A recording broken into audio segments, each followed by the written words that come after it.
आपने ऐसा सुना है कि चुनाव होने से पहले ही उम्मीदवार जीत चुके हैं? अगर नहीं सुना तो ऐसा होता हुआ नजर आ रहा है। नमस्कार, मैं श्वेता और आप देख रहे हैं न्यूज़ फॉर नेशन।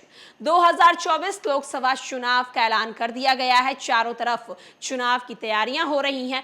पार्टी अपने स्तर से चुनावी मैदान में उतर रहे हैं। भव्य रैली का आयोजन किया जा रहा है। चारों तरफ आगामी 2024 लोकसभा चुनाव का जो माहौल है वो देखने को मिल रहा है। ऐसे में खबर निकलकर सामने आ रही है कि बीजेपी बिना चुनाव लड़े ही जीतती हुई नजर आ रही है। आखिरकार बीजेपी कहां बिना चुनाव लड़े बिना ही जीत रही है? चलिए हम आपको पूरी खबर से रूबरू कराते हैं।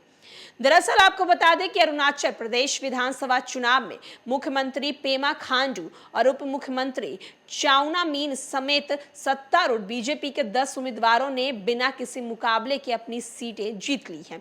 चुनाव अधिकारियों ने शनिवार को यह जानकारी दी।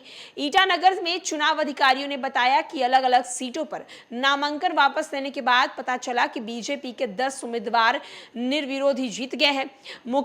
तो विधानसभा क्षेत्र में मुख्यमंत्री खांडू के खिलाफ कोई उम्मीदवार नहीं था। इसी तरह बीजेपी के पहली बार चुने गए रिटायर्ड इंजीनियर तेची रोंटू सागली विधानसभा सीट के लिए नामांकन दाखिल करने वाले एकमात्र उम्मीदवार थे। मुख्यमंत्री खांडू ने एक्स पर पोस्ट किया है कि बीजेपी कार्यालय में माननीय मंत्री और प्रभारी अशोक सिंघल जी, माननीय उप मुख्यमंत्री चाउना मीन जी और पार्टी कार्यकर्ताओं के साथ 10 बीजेपी विधानसभा उम्मीदवारों को निर्विरोधी जीत का जश्न मनाया। उन्होंने कहा है कि ये सब मोदी की गारंटी में लोगों के प्यार, विश्वास और राज्य के स्वर्गीय विकास सुनिश्चित करने का हमारे समर्पण के कारण हुआ है।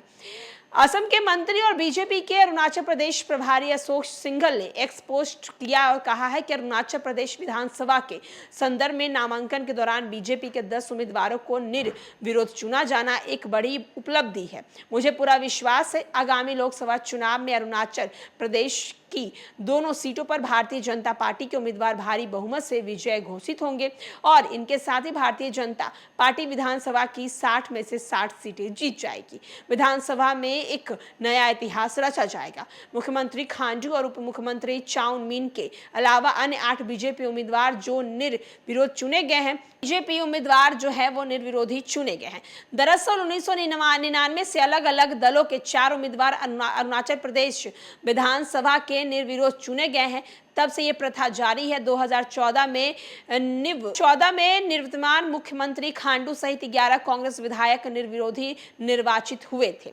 तो आप देख सकते हैं कि अरुणाचल प्रदेश में बीजेपी जो है वो कहीं ना कहीं परचम लहराते हुए नजर आ गई। विधानसभा चुनाव में बिना किसी से लड़े हुए बीजेपी के जो वहाँ के सीएम और डिप्टी सीएम समेत 10 उम्मीदवार जो हैं वो जीत चुके हैं।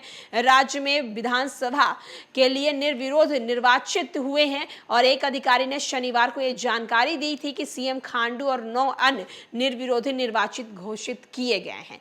फिलहाल के लिए इस खबर में इतना ही। तमाम बड़ी खबरों के लिए देखते रहे न्यूज़ फॉर नेशन। धन्यवाद।